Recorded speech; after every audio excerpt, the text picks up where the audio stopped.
Le sol est une ressource incontournable pour le bien-être humain, comme il assure de multiples fonctions. Entre autres, en tant que support pour la production agricole et en régulant la séquestration ou l'émission de gaz à effet de serre à travers sa matière organique. C'est pour ces raisons que le laboratoire des radioisotopes, avec ses différents partenaires, mène diverses activités pédologiques pour pouvoir étudier les sols et leurs propriétés. Dans ce sens, toutes ces études pédologiques se basent sur les travaux de prélèvement du sol.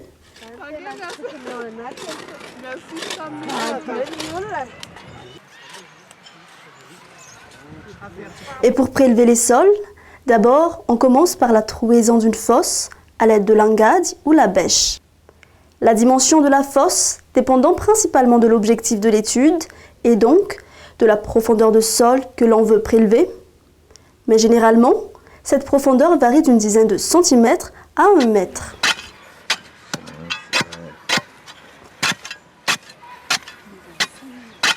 En même temps, il faut préparer les équipements et matériels nécessaires pour prélever le sol. Entre autres, les cylindres métalliques de 5 ou 10 cm de hauteur, ainsi qu'une mètre ruban qui vont servir au prélèvement proprement dit.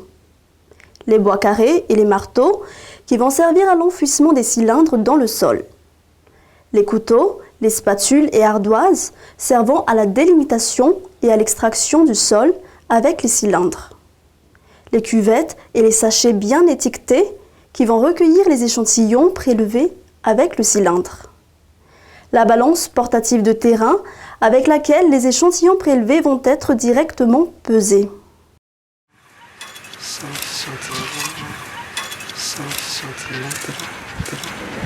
Une fois que la fosse a été bien dégagée et les matériels rassemblés, on procède au prélèvement de sol proprement dit. Il est à noter qu'il faut bien nettoyer la surface de la fosse de manière à ce que toute matière végétale et présence de plantes soient évitées.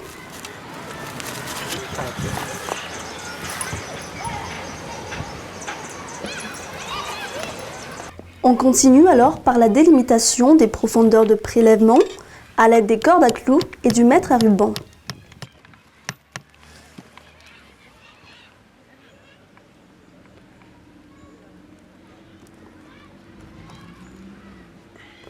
Chaque couche ou épaisseur de sol de 10 cm sont alors définies et à la surface, on peut encore délimiter les 5 premiers centimètres du sol.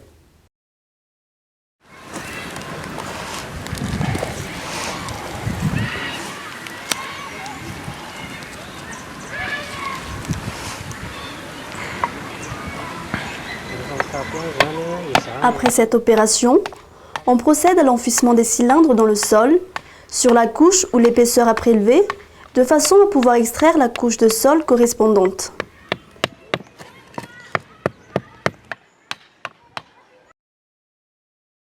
Et pour pouvoir faire cette extraction, on veille à ce que le cylindre enfoui soit ressorti du sol.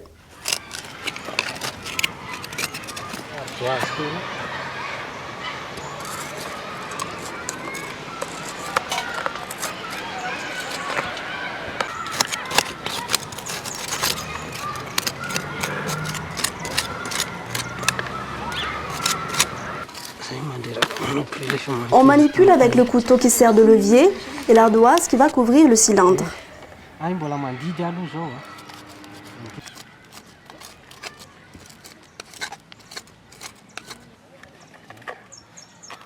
L'échantillon de sol extrait est alors immédiatement mis dans la cuvette ou le sachet pour pouvoir être pesé et archivé avant d'être acheminé au laboratoire.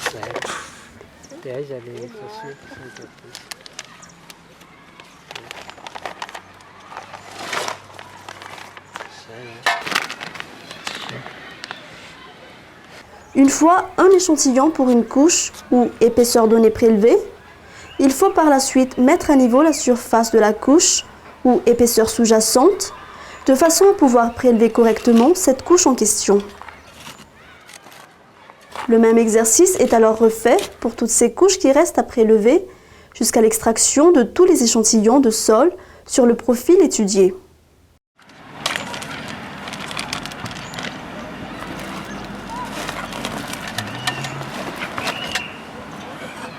Ainsi se fait le prélèvement de sol, une tâche essentielle et, rappelons-le, à la base de toute étude pédologique, mais qui demande quand même un minimum de précision et aussi un assez grand moyen, aussi bien humain que temporel. Et pour finir, il ne faudrait pas oublier de reboucher la fosse créée afin de préserver au mieux la ressource sol et son environnement.